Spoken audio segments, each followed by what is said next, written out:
जालना जिल्ह्यातल्या भोकरदन पालिकेकरता पहिल्या टप्प्यात मतदान होणार आहे। सध्या आघाडीच्या ताब्यात असलेली ही पालिका आपल्या ताब्यात घेण्याकरता भाजप आणि शिवसेनेकडून जोरदार प्रयत्न केले जात आहेत।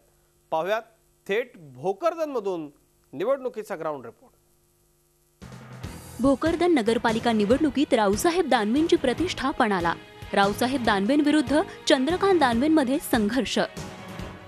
भोकरदन रावसाहेब दानवे यांचा बालेकिल्ला।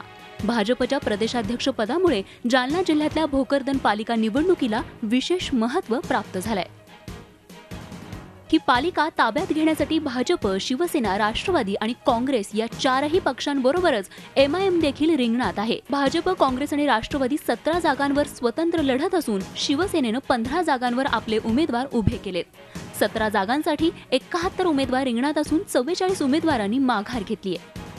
इथं 15 वर्षापासून काँग्रेस राष्ट्रवादी सत्ता आहे आणि परिवर्तन घडवण्यासाठी आम्ही पूर्ण ताकदीनं या निवडणुकीत उतरलेलो आहे आणि त्याच्यासाठी भोकरदनकरांचा आम्हाला उदंड प्रतिसाद मिळत आहे। यावेळी भोकरदन पालिकेचं नगराध्यक्षपद हे सर्वसाधारण महिला गटासाठी राखीव आहे।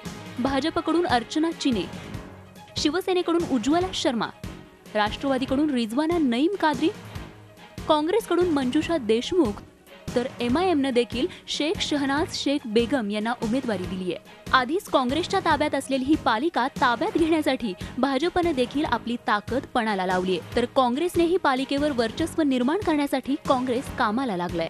आम्ही एक चांगल्या कार्यकर्त्यांची फळी या ठिकाणी उभी केली व माननीय खासदार प्रदेशाध्यक्ष भारतीय जनता पार्टीचे रावसाहेब पाटील दानवे व आमदार संतोष पाटील दानवे यांच्या नेतृत्वाखाली भोकरदन शहरामध्ये फार मोठं काम आम्ही या ठिकाणी भारतीय जनता पार्टीचं उभं केलेलं आहे। भोकरदन शहर हे काँग्रेसच्या मागे राहिलेलं आहे आणि आमच्या सगळ्यांचा इन्फ्लुएन्स सगळ्यांना चांगला असल्यामुळे मी स्वतः नगराध्यक्षाचा कार्यभार सांभाळलेला आहे। मला निश्चित खात्री आहे की नगराध्यक्ष आणि 17च्या 17 जागा आम्ही विजयी होऊ। भोकरदन पालिका सातत्यानं काँग्रेस आणि राष्ट्रवादीच्या ताब्यात राहिली आहे, मात्र शहरातल्या समस्या काही सुटलेल्या नाहीत।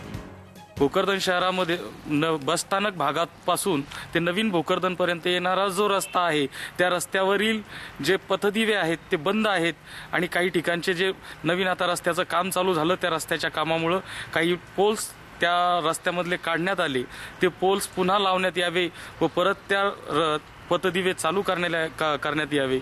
भोकरदन शहरात मोठ्या प्रमाणात दलित आणि मुस्लिम मतदार आहेत आणि याचाच फायदा घेत ही पालिका आजपर्यंत आपल्या ताब्यात खेचण्याचं काम काँग्रेस आणि राष्ट्रवादीने केलं, पण म्हणावा तसा विकास झालेला नाही आणि त्याचमुळे लोक भाजपचे प्रदेशाध्यक्ष रावसाहेब दानवेंना तारतात की राष्ट्रवादीचे माजी आमदार चंद्रकांत दानवे यांच्याबरोबर काँग्रेस नेते राजाभाऊ देशमुख यांच्या बाजूने कौल देतात हे काही दिवसातच स्पष्ट होईल। नितेश महाजनसह bureau report, Zee media, Jalna. Zee 24 तास रहा एक पाऊल पुढे।